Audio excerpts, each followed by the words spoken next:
再婚相手は箱入り娘、東出昌大、松本かりんの社長母が明かした娘が東出くんのそばに住み着いた理由と第一印象。ああ、だから帰ってこないんだ。東出昌大、36が再婚を発表。2020年に当時の妻、杏、38と離婚した東出だが、近年は俳優業を継続しながら、山暮らしも公にしていた。山には東出を慕い、共に漁をする女優らが集まっていたことも知られていて、今回の再婚相手はその中の一人、松本かりん、25だった。かりんの母親はジュエリーを扱う会社の代表で、ニュースポストセブンが取材を申し込むと、今回の電撃婚について母親としての心境を初めて語った。前後編の前編、写真、取材に応じた社長母、かなみさん。大自然の中、水着姿で大きく伸びをする松本かりん。全身、他。愛知県出身で、モデルや女優として活動してきたかりん。大学生だった2018年には、ミスユニバースジャパン大分、準グランプリにも選ばれた美女だ。東出とは2年ほど前に仕事を通じて出会ったといい、その東出は2022年春から山での生活をスタート。今年1月に目覚まし8、フジテレビ系で彼の密着 VTR がオンエアされた際、かりんを含む3人の女優も登場し彼女たちも2023年6月に山へ移住したことを明かしていた。当時は東出との同居ではないとのことだったが、縁あって結婚に至ったかりん。そんな彼女は社長令嬢で、両親はどちらも実業家として活躍しているという。かりんさんの父親、光一さんは養生アーティストとして呼吸がベースの養生法を創始し、健康のための様々なセミナーを実施。愛知県豊橋市のスクールでもレッスンを行っていています。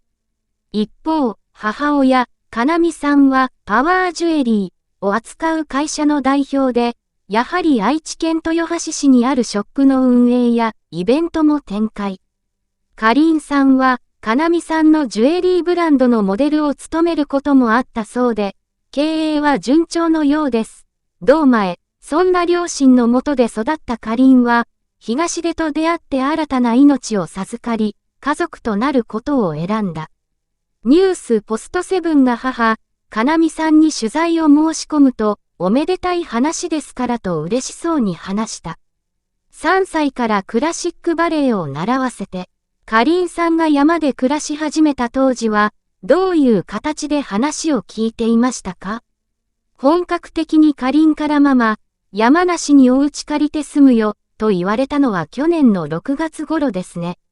私としては狩猟もやったことないし、心配で秋頃に私も一度、娘の暮らす山へ行ったんです。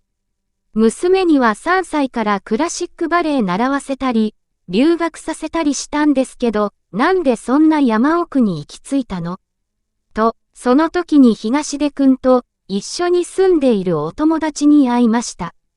そこで鹿の肉とかイノシシの肉をごちそうになって、ああ、だから娘は山から帰ってこないんだ、とわかった。胃袋をわしづかみにされるほど美味しくて、それにあの場所に行くと、みんな素朴になるんですよ。狩猟生活って生半可なものじゃないから、みんなが素直で誠実な部分を出し合うようになる。だからその時に会った東出くんも、すごく素朴なイメージでした。来てくださってありがとうございますって丁寧に話してくれましたよ。かりんさんは、箱入り娘、だったんですね。一緒に猟友会に入った2人の友人については交流はありますか？みんな、とても仲良しなんですよ。本当に猟銃に興味があって、本気で山生活を楽しんでいるんだなと感心したんです。3人とも、女の人よりも男らしいですよ、笑。